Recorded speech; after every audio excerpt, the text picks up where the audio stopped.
Right. So వాక్య ధ్యానాలకు పోకముందు మనం ఏం చేయాలి?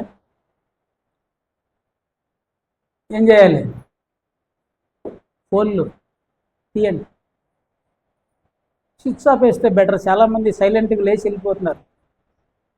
సో బెటర్ స్విచ్ ఆఫ్ చేయండి. తర్వాత రెండోది ఏం చేయాలి? ప్రార్థన చేయాలి. రైట్. ప్రార్థన చేయడానికి ముందు ఒక అంశము చూద్దాం. ఈరోజు మన అంశం ఏంటంటే సాతానుకు అప్పగించుట. ఏం అప్పగించాలి, ఎవరిని అప్పగించాలి, సాతానుకు అప్పగిస్తే ఏమవుతుంది చూద్దాం. చూడండి, కొరింథీయులకు రాసిన మొదటి పత్రిక 5వ అధ్యాయం 4-5 వచనాలు.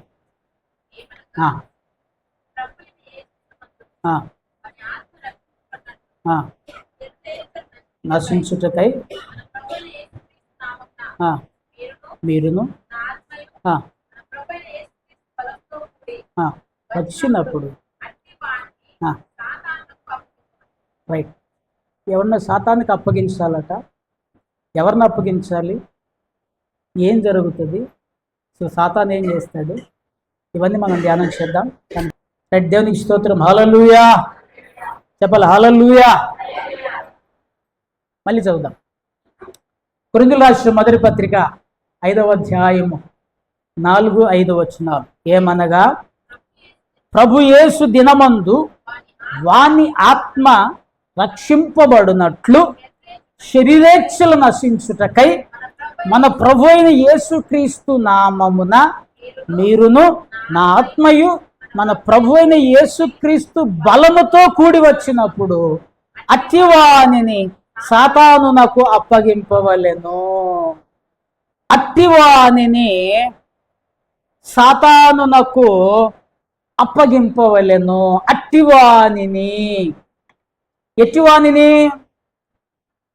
అట్టివానిని ఎవరికి అప్పగించాలి? సాతానుకు అప్పగించాలి. సాతానుకు అప్పగిస్తే ఏమవుతుంది? ఎవరినైనా సాతానుకు అప్పగిస్తారా? ఇక్కడేమో అట్టివానిని అని రాయాలి. జాగ్రత్తగా గమనించండి. ఇక్కడ ఒకడు ఉన్నాడు. ఎవడు వాడు అనేటువంటిది చాలా ప్రాముఖ్యం. ఎవరిని మనం సాతానికి అప్పగించవచ్చు? మన ఊహలో, మన ఆలోచనలో, మన తలంపుల్లో. మనం ఒకవేళ ఎవరినైనా సాతానికి అప్పగించాలి అనుకుంటే ఎవరిని మనం సాతానికి అప్పగించవచ్చు? సాతానికి హ్యాండ్ ఓవర్ చేయొచ్చు. ఇది కూడా hand over to Satan. They will hand over. అప్పగించడం, హ్యాండ్ ఓవర్, తీసుకుపోయి వాని చేతిలో పెట్టడం. అట్టివానిని అన్నాడు. మనం ఆలోచన చేయవలసిన వారం అంటున్నాం. ఎవరు అనేటువంటిది మనం జాగ్రత్తగా ఆలోచన చేస్తే ఇక్కడ కొంతమంది మనకి సింక్ అవుతుంటాయి. ఇక్కడ జాగ్రత్తగా ఆలోచన చేయండి. 1వ వచనము 2వ వచనం మనం జాగ్రత్తగా చదివితే, మీలో జారత్వం ఉన్నదని వదంతి గలదు.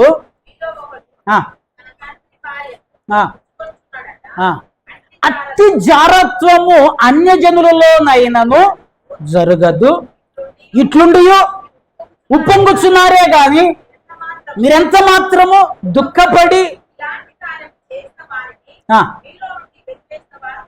కారు. జాగ్రత్తగా మీలో జారత్వం ఉన్నదని వదంతి గలదు. జారత్వము ఇంకొక రకంగా చెప్పాలంటే, ఈ పదం కొంచెం అర్థం కాకపోతే వ్యభిచారము అనేటువంటిది, అంటే రెండుటికి కొంచెం డిఫరెంట్ మీనింగ్స్ ఉన్నాయి, బట్ ఆ దగ్గర అర్థాలు వస్తాయి. వ్యభిచారం, మీలో వ్యభిచారము జరుగుతున్నది. ఒక భయంకరమైనటువంటి పాపము మీలో ఉన్నది. ఎవరిని సాతానికి అప్పగించాలి? ఎవరిని పడితే ఎవరిని అప్పగించడానికి బైబిల్ యాక్సెప్ట్ చేస్తలేదు. జారత్వం ఉన్నది. ఇట్టి జారత్వము అన్య జనులలోనైనను జరుగదు. కొంతమంది దేవుని పేరు పెట్టుకున్నటువంటి వాళ్ళు ఎలా ఉన్నారంటే, మన దగ్గర లేకపోవచ్చు, ఆనాటి సంఘంలో ఉన్నారు. ఇంకా బయట కొంతమందిని మనం చూస్తూ ఉంటే జుగుప్సాకరమైనటువంటి, చూడండి ఏమంటున్నాడు, ఇట్టి జారత్వము అన్య జనులలోనైనా జరగదు. అసలు అన్యులు కూడా ఇటువంటి తప్పులు చేయరు, ఇటువంటి పాపం చేయరు. అన్యులు కూడా ఈ రకంగా బ్రతకరు. కానీ దేవుని పేరు పెట్టుకొని దేవుని నామమును భరిస్తూ దేవుని నామమును ధరించిన వారుగా మీలో ఇటువంటి భయంకరమైన జుగుప్సాకరమైన కార్యములు చేస్తూ ఉన్నారు. అయినా ఇట్లుండి ఉప్పొంగుతున్నారట. ఉప్పొంగటం అంటే వాళ్ళ స్థితి వారికి అర్థం కావటం లేదు. ఉన్నది భయంకరమైన దొంగ ఊపిలో రోజు రోజుకి మునిగిపోతూ ఉన్నారు, పాతాళంలో దగ్గర అవుతూ ఉన్నారు, నరకానికి దగ్గర అవుతూ ఉన్నారు. అయినా కూడా ఉప్పొంగుతున్నారట. ఉప్పొంగటం అంటే హెచ్చించుకోవటం దేవుని కంటే ఎక్కువగా తమ యొక్క సుఖభోగముల యందు. అందుకని తిమోతికి రాసిన పత్రికలు ఉంటారు, సుఖభోగముల యందు ప్రవర్తించినది బ్రతికి ఉండి చచ్చిన దానితోటి సమానము. బ్రతికున్నావు కానీ చచ్చిన దానితో సమానము. ఉప్పొంగుచున్నారే గాని మీరెంత మాత్రము దుఃఖము లేదు. అయ్యో నేను తప్పులో ఉన్నా, అయ్యో నేను పాపములో ఉన్నా, అయ్యో నేను చెడులో ఉన్నా, అయ్యో నేను చేసేది తప్పు, దేవునికి విరోధము, దేవుని దృష్టికి అది జరగకూడనిది. దుఃఖము లేదు, ఉప్పొంగుతున్నారు. ఇంకా ఒకడు ఏమని చెప్పుకుంటున్నారంటే, నేను ఇద్దరిని మెయింటైన్ చేస్తున్నా, ముగ్గురిని మెయింటైన్ చేస్తున్నా అని చెప్పుకోవడం గొప్పగా ఫీల్ అవుతున్నారు ఈ రోజుల్లో. పిల్లరా, ఈ రోజు గొప్పగానే ఉంటుంది, ఒక రోజు వస్తుంది, ఆ రోజు దుఃఖపడవలసిన పరిస్థితి ఎదురవుతుంది. ఈ రోజు అన్ని సుఖముగా సౌఖ్యంగా నేను మీకు చూపిస్తా. చివరికి వాడిని ఎక్కడికి వదిలిపెట్టమంటున్నాడు? అట్టివాణిని ఎవడిని? ఇదిగో ఈ రకంగా ఇష్టానుసారంగా బ్రతుకుతున్నటువంటి వాణిని ఏం చేయాలట? సాతానుకు అప్పగింపవలెను అన్నాడు. చూడండి, పౌలు గారు కూడా తిమోతికి రాసినటువంటి పత్రికలో, మొదటి పత్రిక 1వ అధ్యాయము 20వ వచనంలో, తిమోతికి రాసిన మొదటి పత్రిక 1వ అధ్యాయం 20వ వచనం, వారిలో హుమెనయును అలెగ్జంద్రును ఉన్నారు, వీరు దూషింపకుండా శిక్షింపబడుటకై వీరిని సాతానుకు అప్పగించి తిని. ఆల్రెడీ ఇచ్చేసినాయి కదా వీళ్ళని. ఇక్కడ ఒక ఇద్దరు పేర్లు ఉన్నాయి. హల్లెలూయా. మన పేర్లు అయితే ఏం లేవు కదా. ఇక్కడ ఉన్నాయా? మన పేర్లు ఏమన్నా ఉన్నాయా? చూసుకున్నారా?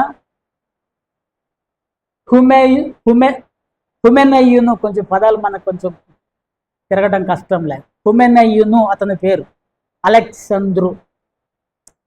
వీళ్ళిద్దరూ శిక్షింపబడుటకై, ఈ పదం గుర్తుపెట్టుకో, శిక్షింపబడుటకై వీరిని సాతానునకు అప్పగించి తిని అన్నాడు. వీళ్ళిద్దరు స్టోరీ మీకు తిమోతి రాసిన పత్రికలోనే ఉంటుంది, తర్వాత చదువుకోండి. హుమెనయును గురించి 2వ తిమోతి 2:17 ఉంటుంది. ఇతడు తప్పుడు బోధలను ప్రచారం చేస్తూ సంఘమును హింసించినటువంటి వాడు. అదేవిధంగా అలెగ్జంద్రు గురించి, అలెగ్జంద్రు అనేటువంటి వాళ్ళు చాలా మంది ఉన్నారు, కానీ ఇక్కడ చెప్పబడిన అలెగ్జంద్రు అనేటువంటి వాడు 4వ అధ్యాయం 14-15 వచనంలో ఇతను కన్సరి వాడు అని రాయబడింది. సో పౌలు గారిని ఎదిరించినటువంటి వాడు, ఎదిరించి దేవుని సువార్తను ఆటంకపరిచినటువంటి వాడు, దేవునికి విరోధంగా బ్రతికినటువంటి వాడు. సో వీరిని చూడండి ఏమని చెప్తాడు? వారిలో అనేటువంటి పదం వాడాడు. హల్లెలూయా. ఎవరిలో? వాళ్ళల్లో. అంటే ఇక్కడ ఒక టీం ఉంది ఏదో. ఈ టీంలో వీళ్ళిద్దరున్నారు స్పెసిఫిక్గా, హుమెనయును అలెగ్జంద్రు. వీరిని సాతానునకు అప్పగించి తిని అన్నాడు. ఆల్రెడీ అప్పగించేసాడట. అసలు వీళ్ళ పరిస్థితి ఏంటిది? ఎవరు వీళ్ళు? వారిలో వీళ్ళిద్దరు స్పెసిఫికేషన్ ఏంటిది? 19వ వచనం చదవండి. అట్టి మనస్సాక్షిని కొందరు త్రోసివేసి విశ్వాస విషయమై చెడి ఉన్నారు. 18వ వచనం కూడా చదవండి. నా కుమారుడైన తిమోతి, నువ్వు విశ్వాసమును మంచి మనస్సాక్షియు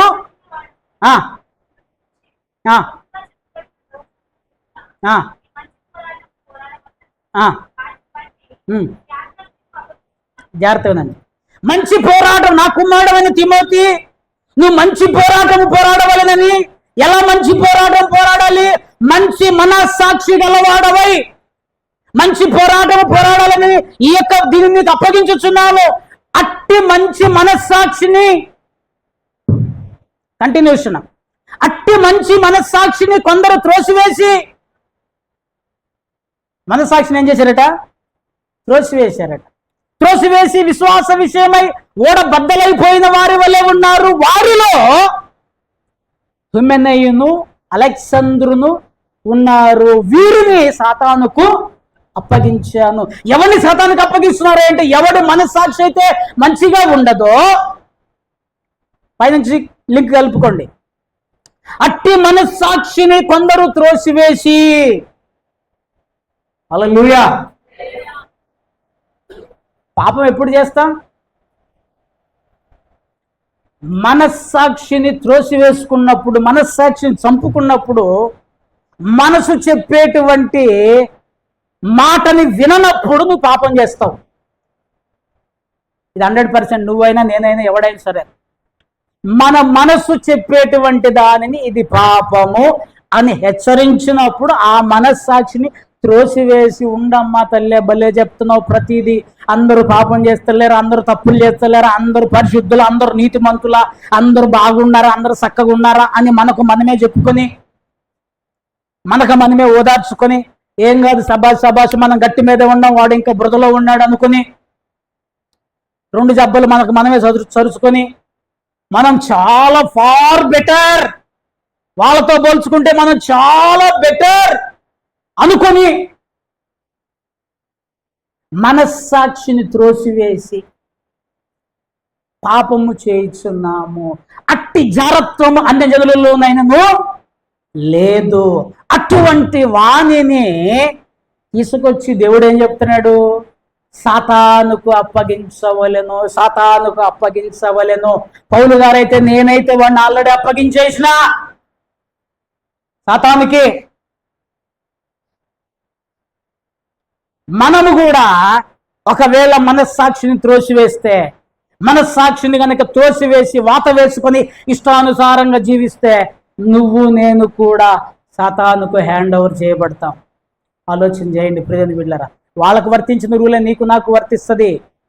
వాళ్ళకు వర్తించిన రూలే హిమనయునకు అలెగ్జంద్రుకు ఏ రూల్ అయితే వర్తిస్తుందో అదే రూలు, అదే పద్ధతి, అదే విధానం నీకు నాకు కూడా దేవుడు అప్లై చేస్తాడు.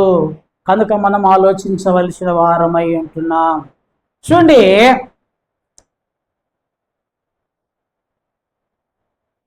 అదే కొరింథీయులకు రాసిన మొదటి పత్రిక 5వ అధ్యాయము 11వ వచనం. ఇక్కడ చాలాసార్లు మన యాటిట్యూడ్, ఒక్క నిమిషం, మన యాటిట్యూడ్ ఎట్లా ఉంటుందంటే, అడుగువాడు వ్యభిచారం చేశాడు, వాడు సాతానుకు అప్పగించబడాలి, అంతేనా? హల్లెలూయా. జాగ్రత్త వినండి. ఇగో వీడు వ్యభిచారం చేస్తున్నాడు, వీడు సాతానుకు అప్పగించబడాలి. కానీ కిందకు వస్తే, కొన్ని వచనాలు కిందకు వస్తే, ఈ లోకపు జారులతో సాంగత్యం 11వ వచనంలోంచి 9వ వచనం అనుకుంటా చూడండి. ఈ లోకంలోంచి మీరు వెళ్ళిపోవలసి వచ్చును అంటాడు. చేయవద్దని రాసి ఉంటిని,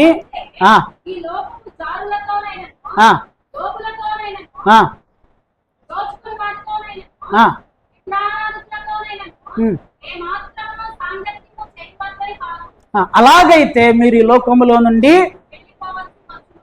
ఆగండి. ఏం చెప్తున్నాడు ఇక్కడ? దేవుణ్ణి నమ్మని వాడున్నాడు. ఈ లోకపు జారులు అంటే దేవుని యందు విశ్వాసం ఉంచని వాళ్ళు బోళ్ళ మంది ఉన్నారు. ఇంతకు ముందు సాంగత్యం చేయొద్దని చెప్పాను. దాని అర్థం ఏంటంటే, ఈ లోకంలో ఉన్నవాడు వాడికి తెలియదు కాబట్టి అలాగే ప్రవర్తిస్తాడు. ఈ లోకం అంతా అట్లాగే ఉంది కదా, వాళ్ళతో సహవాసం చేయొద్దని కానీ వాళ్ళతో మాట్లాడొద్దనే కాదు దాని అర్థము అని. అట్లయితే మీరు ఈ లోకం నుండి వెళ్ళిపోవాల్సి వస్తుంది. లోకం అంతా వాడి కిందే ఉంది. ఇప్పుడైతే అన్నాడు, ఇప్పుడైతే, ఇప్పుడు కంటిన్యూ చేయదండి. సహోదరుడు అనబడిన వాడు, సంఘములో ఉన్నటువంటి వాడు, క్రీస్తులో ఉన్నటువంటి వాడు, దేవునిలోనికి వచ్చినటువంటి వాడు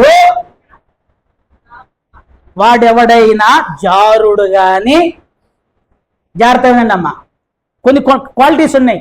జారుడు గాని, లోభి గాని, విగ్రహారాధకుడు గాని, తిట్టుబోతు గాని, త్రాగుబోతు గాని, దోచుకునివాడు గాని అయ్యున్న ఎడల అట్టివానితో సాంగత్యము చేయకూడదు, భుజింపను కూడదని మీకు వ్రాయించున్నాను.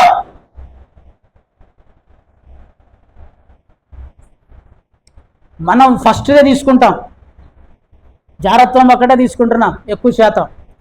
లోభితనం అంటే తెలీదు, రెండు మీనింగ్స్ ఉన్నాయి. పిసినారి, దురాశాపరుడు, ఈ రెండు ఉంటాయి దానికి అర్థాలు. లోభికి పిసినారి, దురాశాపరుడు, మొత్తం నాకే కావాలి, అడుగు దేశమంతా నాకే కావాలి, ఇంకేం వద్దు. దురాశ గర్భము ధరించి పాపమునగా అంటది. లోభి, విగ్రహారాధకుడు, ఇది పెద్దగా లెక్కలో తీసుకోం మనం. తిట్టిపోతున్నటువంటి అసలు మనకు అది వద్దు, మనకు సంబంధమే లేదు. ఎందుకు? 199 మందిమే తిట్టుబోతులుగానే ఉన్నాం. తిట్టుబోతుతో సాంగత్యం చేయకూడదు. ఏ తిట్టుబోతు? సహోదరుడైన తిట్టుబోతు, త్రాగుబోతు, దోచుకునేవాడు, దొంగ, దోచుకునేటువంటి వాడు, ఈ లక్షణాలు ఉన్నవాడితో మీరు సాంగత్యము చేయకూడదు, భుజింపనకూడదు. వాడిని సాతానికి అప్పగించాలి. చూసుకోండి, మనలో నాలో గుర్తుపెట్టుకోవాలి. ఎక్కడన్నా ఉందో ఒకటి అర్రా, అప్పగించబోతున్నాడా, ఏం చేయబోతున్నాడు. సో మనల్ని మనం ఆలోచన చేయవలసిన వారమై ఉంటున్నాం. మత్తయి శుభవార్త 18:17 కూడా తప్పు చేసిన వాని గురించి 15 నుంచి రాయబడి ఉంటుంది, కానీ 17 వచ్చిన ఒకటి చదువుదాం. అతడు వారి మాటయు వినని ఎడల ఆ సంగతి సంఘమునకు తెలియజెప్పుము. అతడు సంఘపు మాటయు వినని ఎడల అతనిని నీకు అన్యునిగాను సుంకరినిగాను ఎంచుకొనుము. ఇక్కడ ఒకడు ఉన్నాడు, ఒకసారి చెప్పాడు ఎల్లే, ఇద్దరు వ్యక్తులు వచ్చి చెప్పారు ఎల్లే, సంఘం చెప్పింది ఎల్లే. మేము మా అమ్మ నాయన మాట ఏనో, మీరు చెప్తే ఏంటమంటారా? చాలామంది అట్లాగే ఉన్నారు. వినమని చెప్పేది చెడు చేయటానికి కాదు, వినమనేది మంచి చేయటానికి, మంచిగా బ్రతకటానికి. జాగ్రత్తగా వినండి ప్రియమైనవారా. ఒకవేళ అతడు అన్నిటినీ త్రోసివేసుకుంటూ వస్తే అతను నువ్వు ఎలా ఎంచాలట? అన్యుడిగాను సుంకరిగాను ఎంచుమో. దేవునికి స్తోత్రం. హల్లెలూయా చెప్పండి, 2 చేతుల పైకి చెప్పండి, హల్లెలూయా.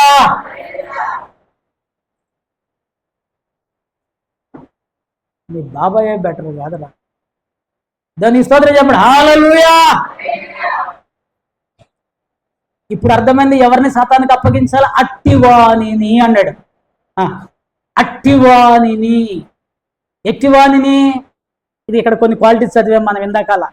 జారుడు, లోభి, విగ్రహారాధికుడు, తిట్టుబోతు, తాగుబోతు, దోచుకునివాడు, ఇంకా సంఘము మాట విననివాడు. లాస్ట్ ఎడ్జ్లో అతని సంఘము మాట కూడా అతడు వినని ఎడలా అట్టివాణిని తీసుకపోయి సాతానుకు అప్పగించవలెను. ఎవరైనా పోతారా?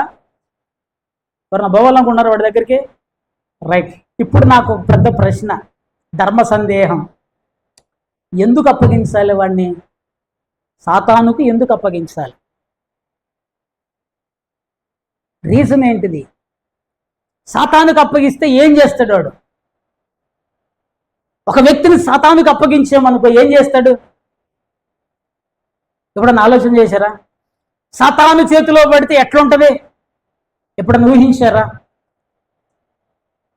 దేవుని చేతిలో పడితే ఘోరంగా ఉంటుంది అని బైబిల్లో రాయబడింది. జీవము గల దేవుని చేతిలో పడుట బహుభయంకరము, బహుఘోరము. మరి సాతాను చేతిలో పడితే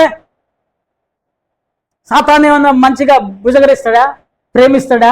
లేకపోతే లాలన చేస్తాడా? నానా నీకు వాడి లాలన వేరే ఉంటుంది, వాడి లాలన వేరే ఉంటుంది సుమా. అది అర్థం చేసుకోవడం చాలా కష్టము, కఠినతరము. నాకు ఇప్పటికీ అర్థం కాని విషయం ఏంటో తెలుసా? సంసోను ప్రాణము విసికి చావగోరిన పదం ఉంటుంది బైబిల్లో. సంసోను ప్రాణము విసిగి చావగోరెను. నాకు వచ్చిన థాట్ ఏంటో తెలుసా? అప్పుడు అదంతా విసిగి సచ్చే బదులు వెళ్ళిపోవచ్చు కదా ఇంట్లో నుంచి. అంతేనా? వెళ్ళిపోవచ్చు కదా. సాతాను లాలన చేస్తాడు. సాతాను లాలన చేస్తాడు. వాడి వలలోంచి బయటపడటం చాలా కష్టం. ఎందుకు పోలేకపోయాడు? మీరు బైబిల్ చదువుకోండి, నా సొంత మాటలు కాదు నేను చెప్పేది. దెలీలా అతన్ని రోజు దువ్వుతా ఉంది అని బైబిల్లో రాయబడి. సో సాతాను యొక్క ఆలోచన. నాకు ఇక్కడ ప్రశ్న ఏంటంటే, సాతానుకు అప్పగించాలి, ఎందుకు అప్పగించాలి? ఏ ఉద్దేశంతో అప్పగించాలి? ఏ రీజన్ తోటి అప్పగించాలి? వాడు పాపం చేస్తున్నాడు, ఓకే. వాడు తిట్టుబోతూ, తిరుగుబోతూ, తాగుబోతూ, ఇంకోడుగా ఉన్నాడు. వాడిని సాతానుకు అప్పగిస్తే వాడు మారు మనసు పొందుతాడా? ఈ వచనంలోనే ఆన్సర్ ఉంది. నేను అక్కడి నుంచే మాట్లాడతా, బయటికి పోను. ఎందుకు అప్పగించాలి సాతానికి? 4వ వచనంలో ఉంటుంది, చదవండి. ఏమనగా యేసు దినమందు వాని ఆత్మ రక్షింపబడినట్లు శరీరేచ్ఛలు నశించుటకై, కిందకి రండి, లాస్ట్కి రండి, అట్టి వానిని సాతానుకు అప్పగించవలెను. అర్థమవుతుందా? వాని ఆత్మ, ఎవని ఆత్మ? 1-2 వచనాల్లో కూడా ఉన్నాడు చూడండి. వాని ఆత్మ ప్రభు దినమందు రక్షింపబడినట్లు శరీరేచ్ఛలు నశించుటకై అట్టివానిని సాతానుకు అప్పగింపవలెను. అంటే ఇప్పుడు వీడిని తీసుకుపోయి వ్యభిచారం చేసేవాడిని, తిట్టుబోతుని, లోబిని, త్రాగుబోతుని, దోసుకుని వాడిని తీసుకుపోయి సాతానుకు అప్పగిస్తే సాతాను బుద్ధి చెప్పి, మంచి చెప్పి, నాయన నీ ఆత్మ రక్షించబడాలి, నీ శరీరేచ్ఛలు నశించిపోవాలి అని చెప్పని బుద్ధి చెప్పి వాడిని సరి చేస్తాడా? ఇది ప్రశ్న. కండిషన్ వచ్చేసేసి ఎందుకు అప్పగించాలంటే వాని ఆత్మ రక్షించబడాలి, వాని శరీరేచ్ఛలు నశించిపోవాలి.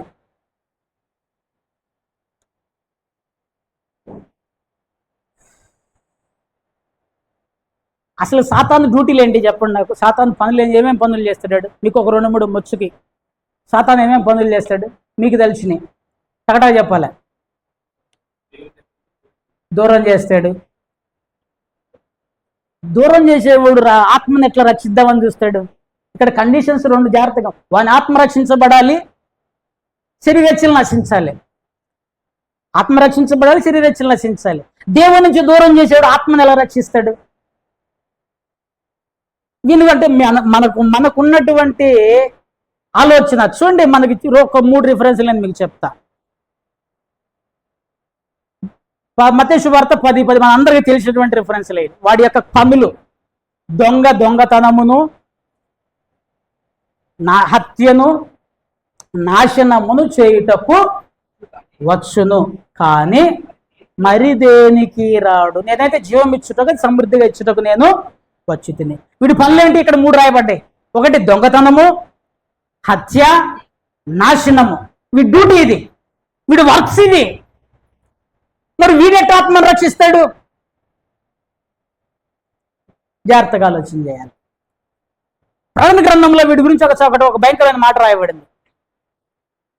ప్రకటన గ్రంథము 12వ అధ్యాయం 9వ వచనంలో వీని కొరకు చెప్పబడినటువంటి మాట, కాగా సర్వలోకమును మోసపుచ్చుచు అనియు పేరుగల ఆది సర్పమైన మహాఘట సర్పము పడద్రోయబడెను. వీడి డ్యూటీ ఏంటిది? సర్వలోకమును మోసపుచ్చుచు. హల్లెలూయా. ఏం పని వీడిది? వీడి పనే మోసం చేయటం, వీడి డ్యూటీయే మోసం చేయటం. మోసం చేసి చక్కగా బ్రహ్మాండంగా బ్రతుకుతున్నటువంటి అవ్వ ఆదామును పట్టుకొచ్చి లోకంలో పడేసాడు.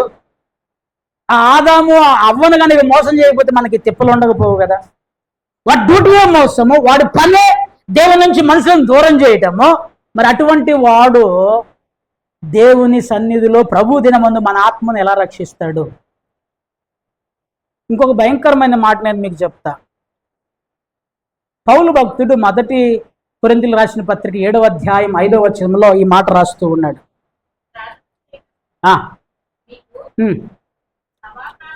కలుగునట్లు కొంతకాలము వరకు ఉభయుల సమ్మతి చొప్పుననే తప్ప ఎడబాయకుడి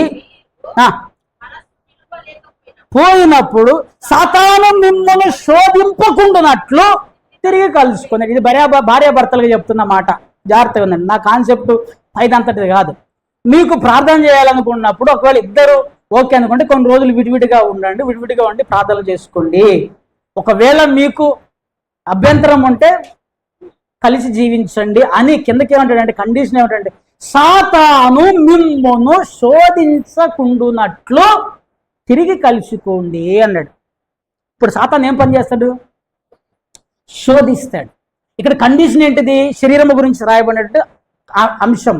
సో శరీర ఇచ్చలను శోధించేటువంటి వాడు, శరీర ఇచ్చలను రెచ్చగొట్టేటువంటి వాడు, ఎవరెచ్చలను రెచ్చగొట్టేటువంటి వాడు సాతాను.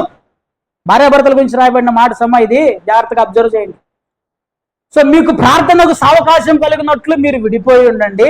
ఒకవేళ మీ మనసు నిలవకపోతే సాతాను శోధించకుండా మీరు కలిసి జీవించండి. మన శరీరేచ్ఛలను రెచ్చగొట్టేటువంటి వాడు శరీరేచ్ఛలను ఎలా నశింపజేయగలుగుతాడు? అర్థమవుతుందా నా టీచింగ్? నువ్వు ఏదో చెప్తున్నావు కానీ ఏదో లింక్ అవ్వట్లేదన్నా అనుకుంటున్నారేమో. ఒకదానికి ఒకటి లింక్ అవ్వటం లేదు, మీరు చెప్తున్నారు కానీ సింక్ అవ్వటం లేదు మొత్తానికి. అక్కడేమో ఆత్మ రక్షించబడాలి, శరీరేచ్ఛలు నశించాలి, కానీ వీడు చేసే పనులేమో ఎగ్జాక్ట్ ఆపోజిట్ ఉన్నాయి. శరీరేచ్ఛలను రెచ్చగొడతాడు, ఆత్మను దూరం చేస్తాడు, నశింపజేస్తాడు వీడు. అటువంటి వానికి మనము ఆత్మను మనల్ని అప్పగించటం, తప్పులు చేసేటువంటి వాడిని, పాపం చేసేటువంటి వాడిని అటువంటి వానికి అప్పగించటం అంటే ఏంటిది? సో ఇప్పుడు మనం అసలు టాపిక్ వస్తున్నాం. అసలు నిజంగా సాతాన్ అంటే ఏంటి? అక్కడ మీనింగ్ అది కావాలి మనకు. సాతానుకు అప్పగించటం అంటే 3వ అంశం. నేను చెప్పింది ఇప్పటివరకు అర్థమైందా? 1, అట్టివాణిని సాతానుకు అప్పగించాలి. ఎట్టివాణిని? అక్కడ క్వాలిటీస్ ఉన్నాయి. జారుడు, లోభి. మన జాగ్రత్త అక్కడే మీరు టార్గెట్ పెట్టుకోవాలి. జారుడు, లోభి, విగ్రహారాధికుడు, తిట్టుబోతు, తిరుగుబోతు, తాగుబోతు, దోసుకున్నవాడు. ఇటువంటి లక్షణాలు. సంఘము మాట విననివాడు, 2-3 చెప్పినా కూడా విననివాడు. ఎవడైతే దేవునికి విరోధంగా ఉంటాడో వాడు అందరిని ఇసుకపోయి కట్టగట్టి సాతానుకు అప్పగించాలి. ఎందుకు అప్పగించాలి? కండిషన్ ఏంటిది? ఈ వాక్యంలో ఉన్నటువంటి కండిషను వాని ఆత్మ రక్షించబడాలి, వాడి శరీరేచ్ఛలు నశించాలి. ఈ యొక్క లక్షణాలు ఏవైతే ఉన్నాయో అవన్నీ చచ్చిపోవాలి వాళ్ళలో. మరి సాతాను ఆ పనులు చేస్తారంటే లేదు, వాటిని ఇంకా రెచ్చగొడతాడు వాడు. మరి సాతానుకు అప్పగించటం అంటే ఏంటిది? అసలు అర్థం ఏంటిది? అసలు అర్థం ఏంటిది? సాతానుకు అప్పగించుట అనే పదానికి ఉన్నటువంటి ఒరిజినల్ మీనింగ్ ఏంటిది అంటే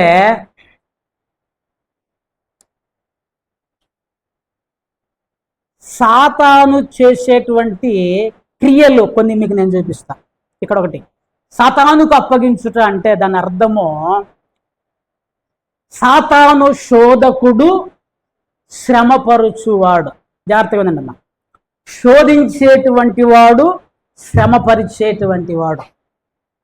సాతానుకు అప్పగించటం అంటే శోధనలకు, శ్రమలకు, కష్టాలకు ఈ పాపము చేసేవాడిని హ్యాండ్ ఓవర్ చేయటం. అర్థమవుతుందా? ఏందన్నా ఎంత చెప్పి చూస్తుంది లేపేసినామంటారా? మీకు ఇంక ముందుకు పోతే కదా అర్థం కాదు. సాతాను అనగా శోధకుడు, శ్రమపరుచువాడు, కష్టపెట్టువాడు. సాతానుకు ఒక పాపం చేసేవాడిని తీసుకొచ్చి సాతానుకు అప్పగించటం అంటే వాడిని పాపం చేసేవాడు చివరికి అల్టిమేట్గా ఏమవుతాడు? వాడికి ఏం దొరుకుతాయి? చివరికి అల్టిమేట్గా పాపం చేసేవాడికి ఏం దొరుకుతుంది? ఏమొస్తుంది? మరణం వస్తుంది, శ్రమలు వస్తాయి. దేవుణ్ణి విడిచినటువంటి వానికి శ్రమలు కలుగును. వాణ్ణి శ్రమల పాలు చేయటము, దుఃఖము పాలు చేయటము, కష్టము పాలు చేయటము. మీకు చిన్న వాడి క్రియలు మీకు ఒకటి రెండు మీకు చెప్తా. అపోస్తుల కార్యములు 10వ అధ్యాయం 38వ వచనం అనుకుంటా, చూడండి.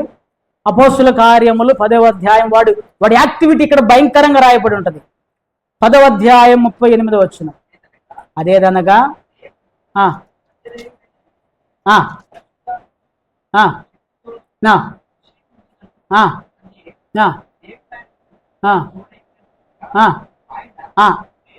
మేలు చేయించు, ఇక్కడ జాగ్రత్త, అపవాది చేత పీడింపబడిన వారినందరినీ స్వస్థపరచుచు సంచరించుచుండెను. అపవాది చేత పీడించబడే వారినందరినీ అంటే శ్రమపరచబడే వారినందరినీ. అపవాదికి అప్పగించటం అంటే శ్రమలకు అప్పగించటము, అపవాదికి అప్పగించటం అంటే శోధనలకు అప్పగించటము, అపవాదికి అప్పగించటం అంటే కష్టాలకు అప్పగించటం అనేటువంటిది ఇక్కడ ఉన్నటువంటి ప్రాథమికమైనటువంటి సూత్రం. హల్లెలూయా. రండి, మీకు ఇంకో కొంచెం ముందుకు తీసుకెళ్తాను నేను. యోబు గ్రంథం ఉన్నది, 2వ అధ్యాయం 6వ వచనం. యోబు గ్రంథము 2వ అధ్యాయం 6వ వచనం, త్వరగా. అందుకు యెహోవా, అతడు నీ వశమున ఉన్నాడు, అతని ప్రాణము మాత్రము నీవు ముట్టవద్దని సెలవిచ్చాను. ఎవరితో మాట్లాడుతున్నాడు దేవుడు? అపవాది సాతానుతో. యోబు యొక్క జీవితము ఎవరి వశంలో ఉన్నది ఇప్పుడు? అపవాది వశంలో ఉన్నది. జాగ్రత్తగా ఉన్నది. యోబుని దేవుడు ఎవరికి అప్పగించాడు? ఎందుకు అప్పగించాడు? సాతాను ఏం చేశాడు? శ్రమ పెట్టాడు, విపరీతమైన శ్రమలను కలగజేశాడు, విపరీతమైన కష్టాలను కలగజేశాడు, విపరీతమైనటువంటి బాధలను కలగజేశాడు. పాపం చేసేటప్పుడు బాగానే ఉంటది సుమా, గుర్తుపెట్టుకోండి. రిజల్ట్ మాత్రం దారుణంగా ఉంటది. పాపము చేసేటప్పుడు బాగానే ఉంటది, రిజల్ట్ ఘోరంగా ఉంటది.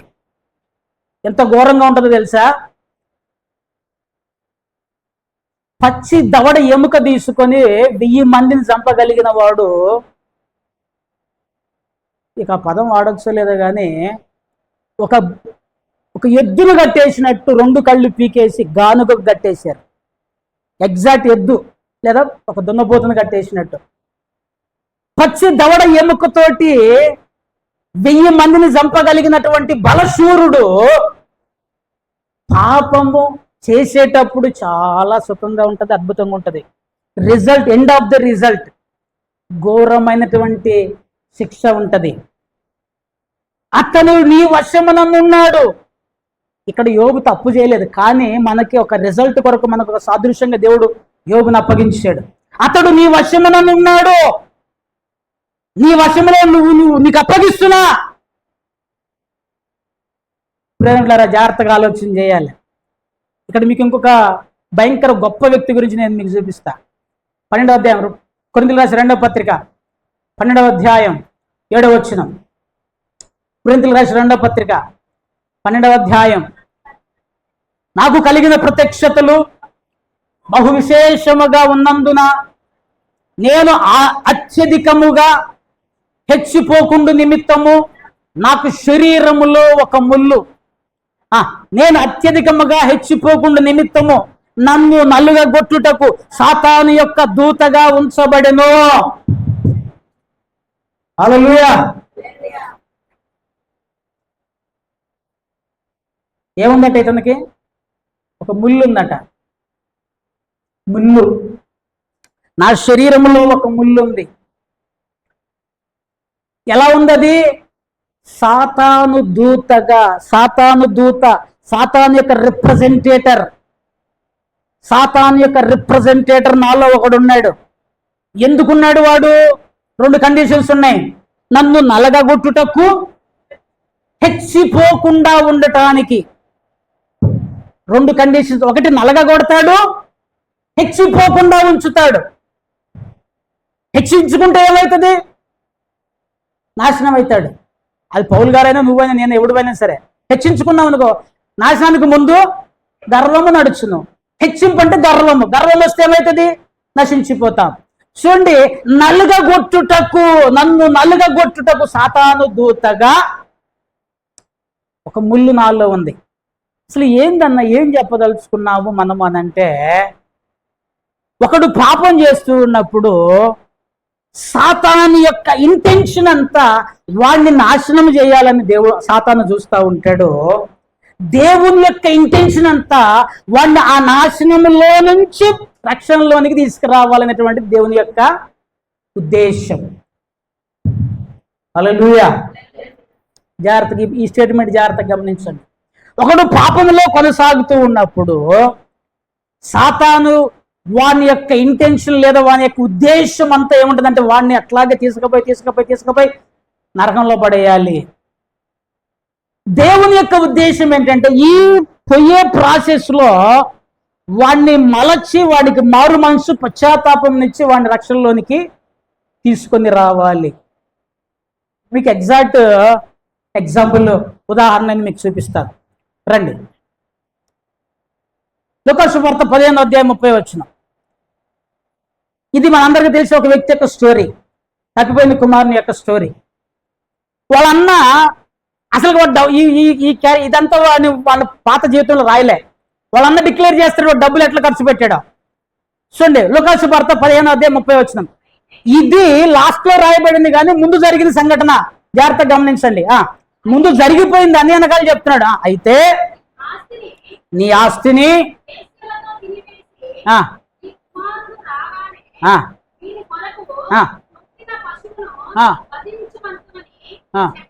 రైట్.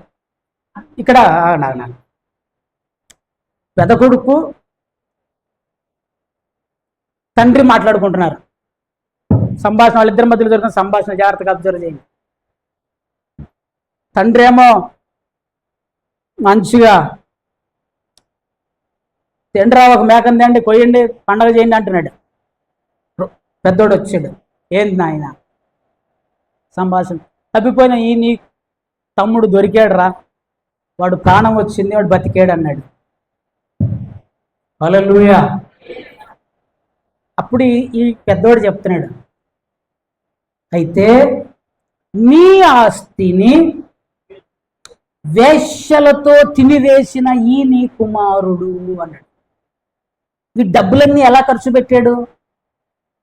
వేశ్యలతో తినివేశాడు. వ్యభిచారముతో, పాపముతో, జారత్వముతో.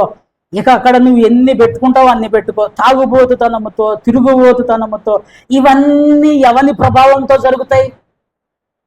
సాతాని ప్రభావముతో. సాతానుకు ఎప్పుడైతే తండ్రిని విడిచిపెట్టాడో సాతానుకు అప్పగించబడ్డాడు.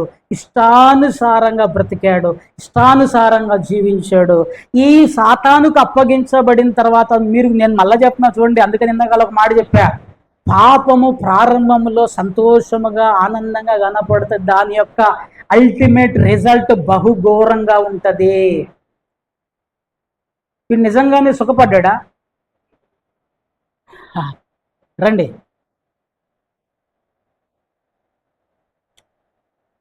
16, 17 వచనాలు. 16 వచ్చింది కదండి ముందు, ప్రధానంగా 16 వచ్చింది కదండి.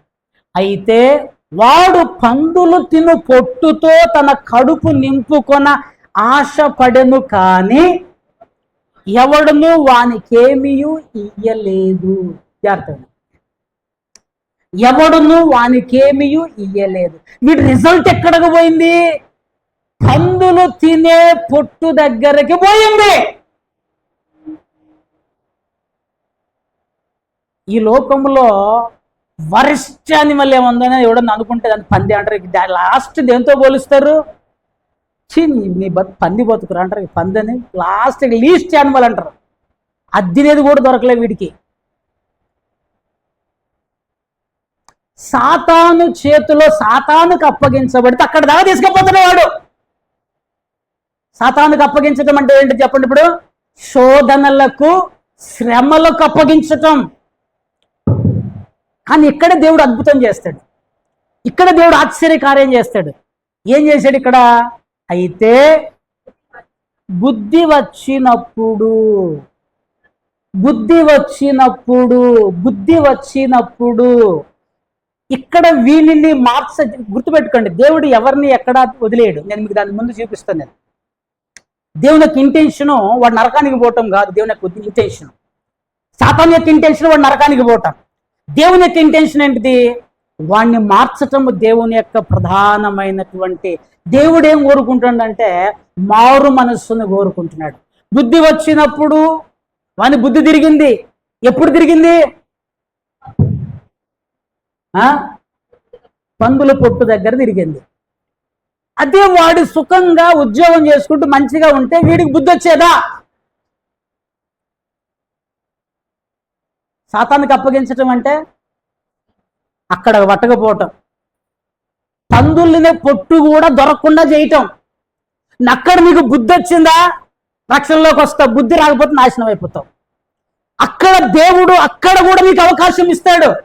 మారు మనసు. చూడండి, వాడికి బుద్ధి వచ్చింది, నా బ్రతికిదేంటిది, నేను సాతాను వదిలిపెడతా. ఇప్పుడు కాన్సెప్ట్ చూడండి, వాడు ఎవరినైతే వదిలి వచ్చాడో వాళ్ళ దగ్గరికి పోతా అంటున్నాడు, ఎవరికి నుంచి దూరం అయ్యాడో అక్కడికి తిరిగి చేరుతా అంటున్నాడు. నా తండ్రి ఇంటికి వచ్చి 18వ వచనంలో అద్భుతమైన మాట అన్నాడండి.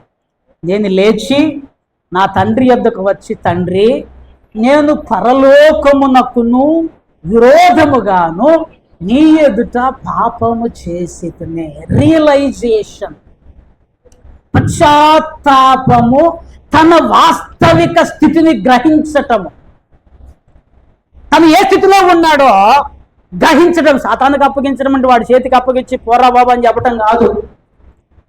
శ్రమలకు తీసుకపోయి మీరు పాత నిబంధన అంతా చూడండి, ఎప్పుడైతే ఇశ్రాయేలీయులు పాపం చేశారో ఎవరికో ఒక రాజుకి అప్పగించాడు, ఏదో ఒక రాజుకి అప్పగించాడు. పోరా వాడిని నలిసి నలిసి నలిసి పొట్టు కూడా రానప్పుడు వెట్టి పనులను బట్టి మొర పెట్టగా. ఆ పదము అంటే లిరిక్స్ అద్భుతంగా ఉంటాయి. కూర్పు, ఇశ్రాయేలీయులు తమ యొక్క వెట్టి పనులను బట్టి అంగలార్చగా ఆ యొక్క మొర దేవుని సన్నిధికి, వెట్టి పనులను బట్టి పెట్టిన మొర అక్కడ తీసుకుపోతాడు. అక్కడ తీసుకుపోయి పిండి నలిపి, నువ్వు మోకాళ్ళ మీదకి వచ్చి, ఏసయ్యా నన్ను క్షమించయ్యా, నేను తప్పు చేసినాయా, నేను పాపినయ్యా అని పశ్చాత్తాపడ్డప్పుడు రారా పందులు తినేపోడు. అయ్యా నిజంగా వాడి పక్కన మనం ఉంటే ఎట్లా ఉంటుంది? తప్పిపోయిన కుమారుడు పక్కన నీ పక్కనే ఉన్నాడు అనుకో, ఒకసారి ఇమాజిన్ చేయి. వాడి లైఫ్, వాడి ఆకారము, ఫస్ట్ దేవుని దగ్గర ఉన్నప్పుడు వాడి ఆకారము, వాని లైఫ్, వాని స్థితి, దేవుని వదిలిపెట్టిన తర్వాత సాతానికి అప్పగించబడిన తర్వాత వాని లైఫ్, వాని స్థితి, వాని ఆకారము, వాని యొక్క కథా కార్ఖానా, మళ్ళీ దేవుని దగ్గరకు వచ్చిన తర్వాత వాని స్థితి, వాని ఆకారం. ఇమాజిన్ చేయండి, 3 బొమ్మలు వేసుకోండి, ఒక బొమ్మ, రెండో బొమ్మ, మూడో బొమ్మ. ఆ పక్కనే నువ్వు ఉన్నావు 3 సార్లు, వాడిని చూస్తూ ఉన్నావు. ఏది కావాలి?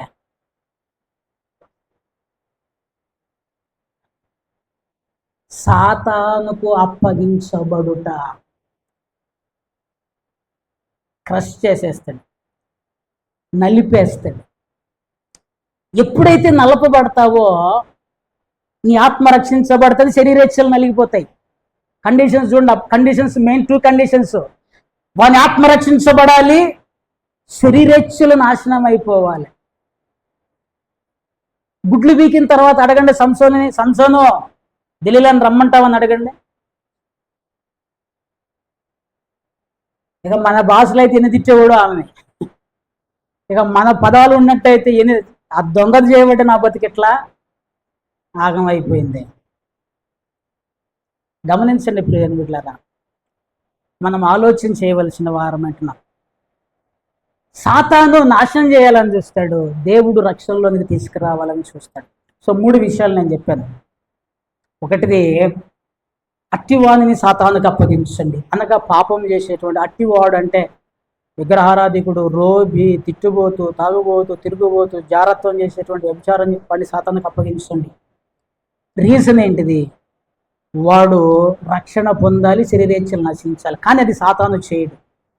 నిజంగా సాతానుకు అప్పగించుట అంటే వాడిని శ్రమలకు అప్పగించటం, శోధనలకు అప్పగించడం. సాతాను పీడిస్తాడు, శ్రమపరుస్తాడు, నాశనం చేస్తాడు, అల్లాడిస్తాడు.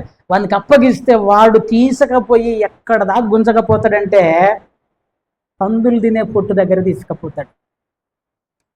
అది వాని యొక్క ఉద్దేశం, హెచ్చించిపోకుండా ముళ్ళుగా ఉంటాడు అనేటువంటిది. కానీ దేవుని యొక్క ఉద్దేశము వాడు మారు మనస్సు పొందాలి. అసలు నిజంగా ఇటువంటి వారితో సాంగత్యం చేయొద్దు అనేటువంటిది దేవుని ఉద్దేశమా? ఇది పెద్ద ప్రశ్న. ఇది అర్థమైతే మనకి దేవుని యొక్క ఇంటెన్షన్ అర్థమవుతుంది. నిజంగా ఇట్లాంటి తప్పులు చేసేటువంటి వారితో సహవాసం చేయకూడదా, వారితో మాట్లాడకూడదా, వారితో సాంగత్యం చేయకూడదా అనేటువంటిది ప్రధానమైనటువంటి అంశం. అది తెలిస్తే దేవుని యొక్క ఉద్దేశం మనకు అర్థమవుతుంది. రండి,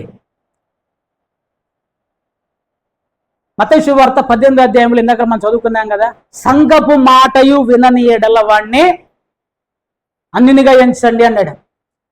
ఈ కాన్సెప్ట్ ఎప్పుడు చెప్పాడు అసలుకి? పైన ఇంకొక మాట ఉంటుంది, ఒక చిన్న ఇల్లస్ట్రేషన్ చెప్తాడు. అక్కడ ఒక మనుషునికి 100 గొర్రెలు ఉన్నాయి. 11వ వచనంలో మీకేమో ప్రశ్న అడుగుతాడు. తోచును 100 గొర్రెలు ఉండగా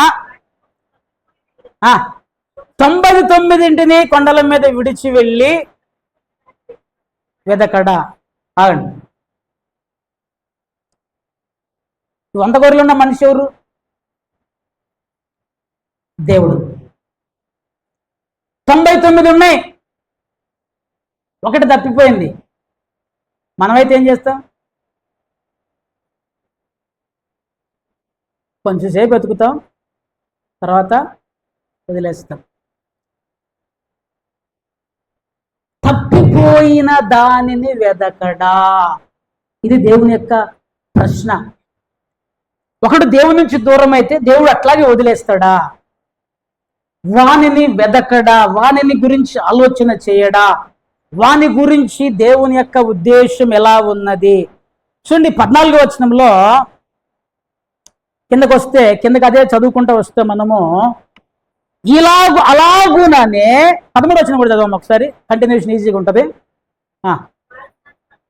కనుగొనిన ఎడల సంతోషించిన దానికంటే సంతోషించును కదా. చెప్పుచున్నాను, అలాగుననే ఈ చిన్నవారిలో ఒకడైనను నశించుట పరలోకమందున్న మీ తండ్రి చిత్తము కాదు. జాగ్రత్తగా రండి. వాడు వ్యభిచారైనా, తిట్టుబోతైనా, తాగుబోతైనా, ఇంకొకడైనా ఎంత ఘోర పాపములో ఉన్నా వాణ్ణి రక్షించాలనేటువంటిది, ఒక్కడు కూడా నశించుట పరలోకమందున్న మీ తండ్రి చిత్తము కాదు. ఆయన చిత్తం ఏంటిది? తప్పిపోయిన దాన్ని వెతికి తీసుకురావాలి. అందుకనే తప్పిపోయిన కుమారుని విషయంలో ఆయన వాని కొరకు ఎదురు చూస్తూ ఉండేనని రాయబడింది. కొంచెం కిందకి రండి, దేవుని యొక్క ఉద్దేశం రండి.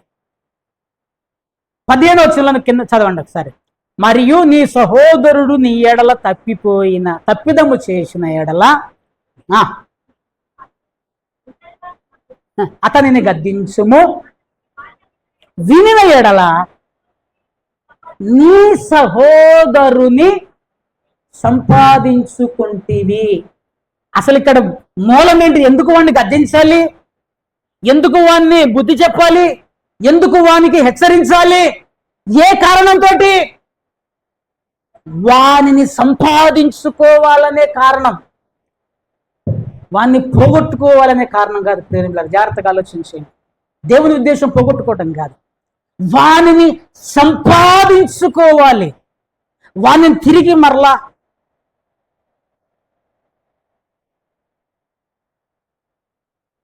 మీకు ఒక చిన్న ఎగ్జాంపుల్ చెప్తా. నా కొడుకున్నాడు, నా సొంత కొడుకున్నాడు. వాడు పాపం చేస్తున్నాడు. పక్కనున్న వాడు ఏం చేస్తాడు? నీ కొడుకు తప్పు చేస్తున్నాడు, వాడిని వదిలిపెట్టు, చేసి నెట్టే బయటికి అంటాడు, లేదా వాడిని శిక్షకు అప్పగించి అంటాడు. నా మనసు ఏం చేస్తుంటుంది? శిక్షించినా కూడా వాడిని మార్చుకోవాలని నేను చూస్తుంటాను. నరకానికి అప్పగించను, గుర్తుపెట్టుకోండి. వాడు తప్పు చేస్తున్నాడు నిజమే, కానీ తండ్రి హృదయం నాదేమంటే, వాడిని మార్చు ప్రభువా, వాడిని మార్చు ప్రభువా, వాడిని ఎట్లయినా మార్చాలి, వాడిని ఎట్లయినా దేవుని వైపు తిప్పాలి, ఏదో ఒక రకంగా వాడిని దేవుని దగ్గరికి. వాడి కాలు ఇరగొట్టు ప్రభువా పర్లేదు, కానీ వాడిని శ్రమ పెట్టు ప్రభువా పర్లేదు, వాడిని ఏదో ఒకటి చేయి ప్రభువా, కానీ వాడిని మాత్రం దేవుని దగ్గరికి తీసుకురా ప్రభువా. నా ఒక తండ్రిగా నా తాపత్రయం. వాడిని సంపాదించుకోవాలి. ఒకడిని బయటికి వెళ్ళగొట్టామనుకో ఏమొస్తుంది అక్కడ? వాడిని సంపాదించుకోవడానికి ఒకటి చెప్తా, గుర్తుపెట్టుకోండి. ఎన్ని చెప్పినా వినని వాడిని వదిలేయటమే. ఇక మనం కూడా చేయలేదు. ఆల్మోస్ట్ వాళ్ళు ఏం చేయాలంటే, అప్పుడు ఏం చేస్తామంటే, నేను చాలా మంది అట్లా ఏం చేశాను తెలుసా? సాతానికి అప్పగించలేక దేవునికి అప్పగి, ప్రభువా నీ చిత్తం, ఇక నా ప్రయత్నం నేను చేసినా అయిపోయింది, ఇక నాతోటి ఆటలు లేక నువ్వే వాడిని కాపాడుతావో, మారు మనసు తెస్తావో, నాశనం నీ ఇష్టం, దేవునికి అప్పగించండి. కానీ మన ఉద్దేశం మాత్రం వాడిని సంపాదించుకునేటువంటి వారముగా ఉండాలి అని చెప్పేసి బైబిల్ స్పష్టంగా తెలియజేస్తుంది. తిమోతికి రాసిన 2వ పత్రిక 3వ అధ్యాయం 14-15 వచనాల్లో రండి. ఈ పత్రిక మూలముగా 3వ అధ్యాయం తిమోతికి రాసిన, క్షమించండి, 2వ తెస్సలోనికలకు రాసిన పత్రిక, తిమోతి గారు 2వ తెస్సలోనికలకు రాసిన పత్రిక, తెస్సలోనికలకు రాసిన 2వ పత్రిక 3వ అధ్యాయం 14-15 వచనాలు. లోబడని ఎడల, జాగ్రత్తగా ఉందండి అమ్మ, లోబడని ఎడల కనిపెట్టి అతనితో సాంగత్యము చేయకుడి. ఇక్కడ వరకు బాగానే ఉంది, జాగ్రత్తగా ఉందండి. ఇక్కడ వరకు అతడు దేవుని వాక్యమునకు లోబడకపోతే అతనితో సాంగత్యము చేయకుడి, అయినను భావించి బుద్ధి చెప్పండి. ఏం చెప్పాలట? ఈ మాట మళ్ళీ చెప్పండి అందరూ, బుద్ధి చెప్పండి అని. బుద్ధి చెప్పుడి. ఎంతమంది బుద్ధి చెప్తే తీసుకోవడానికి సిద్ధంగా ఉన్నారు?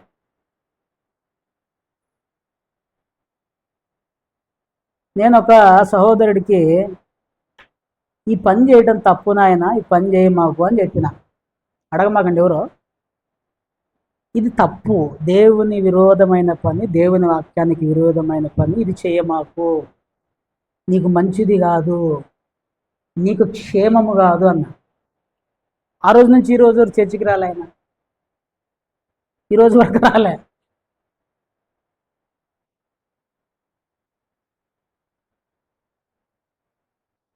మీరు మారు మనసు పొందితే నాకేం లాభం వస్తుంది?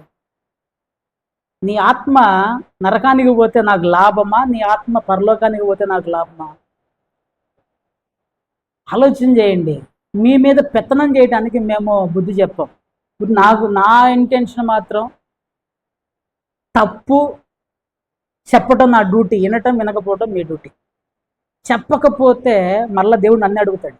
బైబిల్లోనే ఉంటుంది అన్నమాట, నీకు తెలిసి కూడా తప్పు చేస్తున్నావాడిని హెచ్చరించలేదురా. దుర్మార్గుడు తన దుర్మార్గత వలన, హెస్కేలు గ్రంథంలో స్పష్టంగా ఉంటుంది, తన దుర్మార్గత వలన నశించిపోవుట నువ్వు చూడగా వానికి బుద్ధి చెప్పకపోతే వాని రక్తమును ఊర్చి నువ్వు ఉత్తరవాది అవుతావు. ఒకవేళ నువ్వు చెప్పినాక వాడు వినకపోతే నీకు నీ మీద దోషం లేదు. ప్రియని బిడ్డలారా, మంచిగున్నవాడు కూడా బుద్ధి చెప్తాడు. ఎవడన్నా ప్రతి వారం చర్చకొచ్చేవాడిని ఎందుకు రా నువ్వు చర్చకి రావట్లేదు ఎవడన్నా అడుగుతాడా? రానున్నే అడుగుతాడు. ప్రార్థనలో బాగా ఉన్నటువంటి వాడు అన్నింటిలో పార్టిసిపేట్ చేసేవాడిని ఎందుకు నువ్వు పార్టిసిపేట్ చేయట్లేవు అంటారా? తప్పు చేసి మంచిగా పరిశుద్ధంగా యథార్థంగా నీతిగా బతికేటువంటి ఎందుకు నువ్వు నీతిగా బతుకుతలేవు అని అడుగుతాడా? లోపమును చూడండి, భక్తుడు కీర్తనగారుడు ఒక అద్భుతమైన మాట చెప్తాడండి. ఈ మాట చదివితే కీర్తన గ్రంథం 141 కీర్తన 5వ వచనం. టకటక రండి, మనకు ఇంకో 10 నిమిషాల టైం ఉంది. కీర్తన గ్రంథము 141 కీర్తన 5వ వచనంలో, నీతిమంతులు నన్ను కొట్టుట ఏం చేయటం అట? కొట్టటం అట. కొడతారు ఎవరన్నా? ఎంతమందిని కొట్టమంటారు మిమ్మల్ని? నీతిమంతులు నన్ను కొట్టుట నాకు ఉపకారం, మేలు నాకు. నా పిల్లల్ని అయితే నేను చాలాసార్లు కొట్టా, అబద్ధంగా చాలాసార్లు కొట్టా. తప్పు అనిపిస్తే వాడు లా చదువుతున్నా కొడతానా, కింద ఉన్నా కొడతా. తప్పు అనిపిస్తే, తప్పు అనేటువంటి విషయం అనిపిస్తే ఖచ్చితంగా బుద్ధి చెప్పడమే, లేదంటే 2 ఇచ్చుడే. ఎందుకు? నా పిల్లలు బాగుపడాలని నేను గద్దిస్తున్నా, భయం ఉండాలని. తండ్రి శిక్షించని కుమారుడు, శిక్షిస్తే జ్ఞానం ఉంటుంది, శిక్షించకపోతే మళ్ళీ తిరిగి తండ్రికి విరోధం అవుతాడు. బెత్తము వాడని కుమారుడు తండ్రికి విరోధం అవుతాడు. అలాగని నశించిపోవాలని కొట్టకూడదు, బుద్ధి రావాలని కొట్టాలి.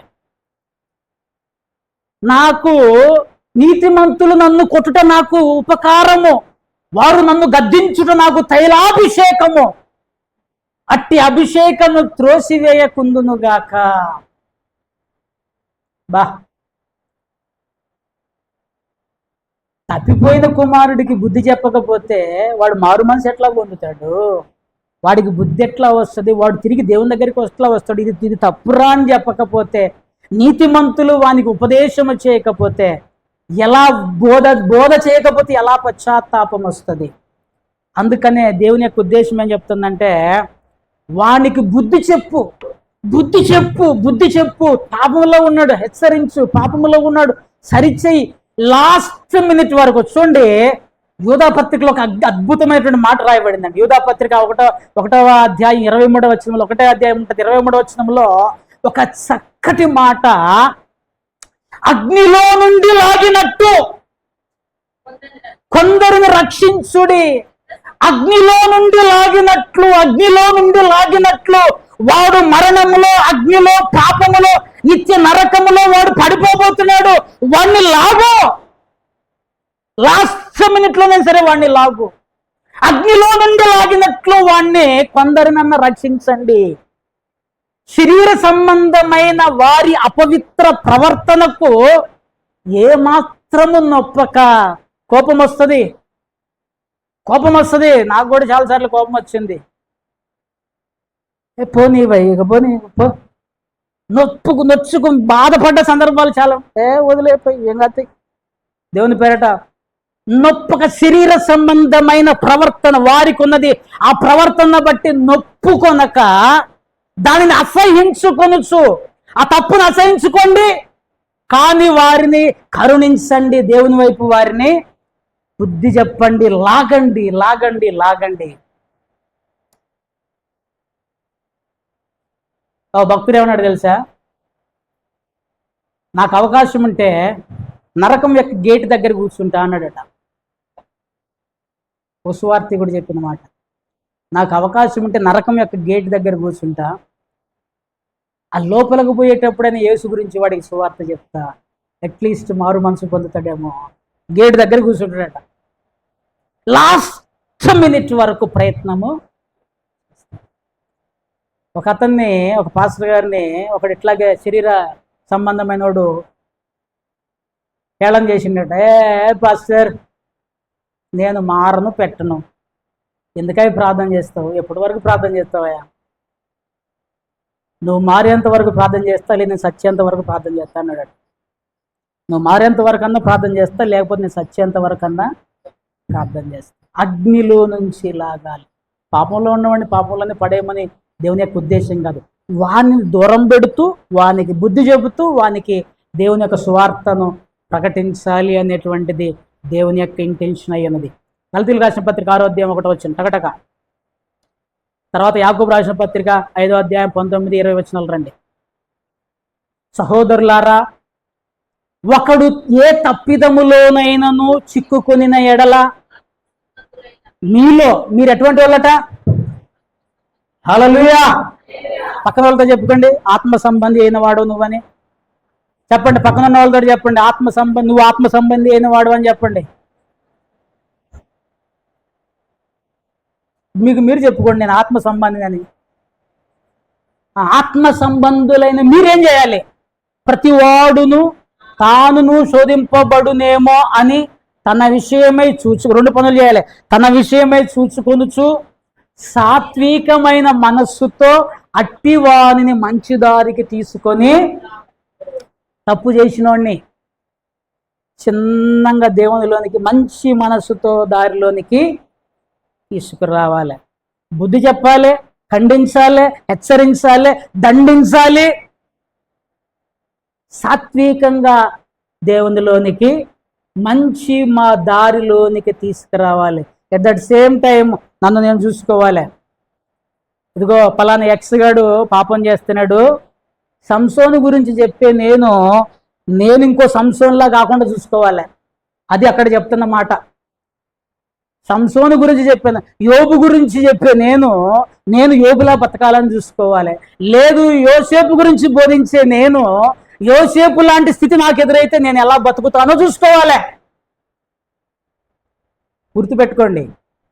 సో చెప్పడం కాదు, చెయ్యాలి. నన్ను నేను చూసుకుంటూ పక్కన వానికి నేను దేవుని యొక్క వాక్యాన్ని బోధించాలి. 19-20 వచ్చిన చదవండి. సహోదరులారా, సత్యం నుండి తొలగిపోయినప్పుడు మరియొకడు అతన్ని సత్యంకు మళ్లించిన ఎడల పాపిని వాని తప్పు మార్గం నుండి మళ్లించువాడు మరణము నుండి ఒక ఆత్మను రక్షించి తాను తెలుసుకొనవలెను. మరణము నుండి ఒక ఆత్మను రక్షించేటువంటి వారముగా మనం ఉండాలి. దేవునికి స్తోత్రం. హల్లెలూయా. సో నేను ఇప్పటికి మీకు 4 విషయాలు చెప్పాను. మొదటిది, అట్టివానిని సాతానుకు అప్పగించాలి. ఎవరిని అప్పగించాలి? లోభి, తిట్టుబోతు, తిరుగుబోతు, తాగుబోతు, జారుడు, వ్యభిచారి ఎవడైనా ఉంటే వాడిని సాతానికి, సంఘం యొక్క మాట వినని వాడిని సాతానికి అప్పగించాలి. ఎందుకు అప్పగించాలి? 2 కారణాలు. వాని ఆత్మ రక్షించబడాలి, వాడి శరీరేచ్ఛలు నశించాలి. కానీ సాతాను ఆ పని చేయడు. మరి సాతానుకు అప్పగించడం అంటే ఏంటిది? వాని శ్రమలకు అప్పగించటం, శోధనలకు అప్పగించటం, కష్టాల పాలు చేయటం, వేడి చేసి వంచటం. సో ఆ శ్రమల గుండా పోతూ ఉన్నప్పుడు, తప్పిపోయిన కుమారుడికి బుద్ధి వచ్చినప్పుడు సాతాను నాశనం చేయాలని చూస్తాడు, దేవుడు రక్షించాలని చూస్తాడు. వానిని మరలా దేవుని వైపు మనము తీసుకురావాలి. నిజంగా సాంగత్యం చేయకూడదు అనేటువంటిది కాదు. వానిని బుద్ధి చెప్పండి, సరిచేయండి, ప్రేమతో మాట్లాడండి. అలాగని వాడు చేసే పని మాత్రం చేయకండి, అసహించుకోమాకండి. వాడు వ్యభిచారం చేస్తే మనం తిట్టుబోతులుగా ఉన్నాం. 2 ఒకటే రీజన్. అది కొంచెం ఎక్స్ట్రీమ్ ఉంది, ఇది కూడా ఆ కోవలోకే వస్తుంది. వాడు పాపం చేస్తే మనం తాగుబోతులుగా ఉన్నాం. వీళ్ళందరూ గుంపు కేటర్ని ఒక దగ్గరే పెట్టాడు. సో మనము తప్పు చేసేటువంటి వారి విషయంలో ఆత్మ సంబంధమైన మీలో మరణం నుంచి ఒక ఆత్మను రక్షించేటువంటి వారముగా మనం ఉండాలి. అట్లీస్ట్ నువ్వు వానికి సువార్త చెప్పలేకపోయావు, వాని కొరకు ప్రార్థన చేసేటువంటి వారిగా ఉండాలి. బుద్ధి చెప్పడానికి వాళ్ళు నిరాకరిస్తున్నారు. తప్పని చెప్తే మనల్ని తిడుతున్నారు, తప్పని చెప్తే మనల్ని దూషిస్తున్నారు, నీ గురించి చెడుగా మాట్లాడుతున్నారు. అటువంటిప్పుడు నువ్వేం చేయలేవు. ఒక పని చేయొచ్చు, వాని కొరకు ప్రార్థన చేయొచ్చు. ప్రభువా, నా సహోదరుడు, నా సంఘంలో ఒకడు ఘోరమైన పాపంలో ఉన్నాడు, ఘోరమైన తప్పులో ఉన్నాడు, ప్రభువా కాపాడు ప్రభువా. ఎందుకంటే నరక శిక్ష బహుఘోరమైనది ప్రియులారా. ఒకరిని సంపాదించుకోవటం, నీ సహోదరుని సంపాదించుకోవాలి. ఇదే మన ఇంటెన్షన్, మన ఉద్దేశం. వాడు ఏమైనా పోని మనం ప్రార్థన చేసి, మన గురించి వాళ్ళు ఏమన్నా అనుకొని, మన గురించి తిట్టని, మన గురించి చెడుగా ప్రసంగించని, చెడుగా మాట్లాడుకొని, కానీ మనమైతే వారి కొరకు కన్నీరు గార్చే వారముగా ఉందాం. ఎందుకంటే దేవుడు నీకు నాకు అప్పగించిన బాధ్యత. ఆత్మ సంబంధి అయిన వాడవైన నీవు వాని ఆత్మను మరణం నుంచి రక్షించాలి. కనుక బుద్ధి చెప్దాం, సరిచేద్దాం, దేవుని ప్రేమను ప్రకటిద్దాం.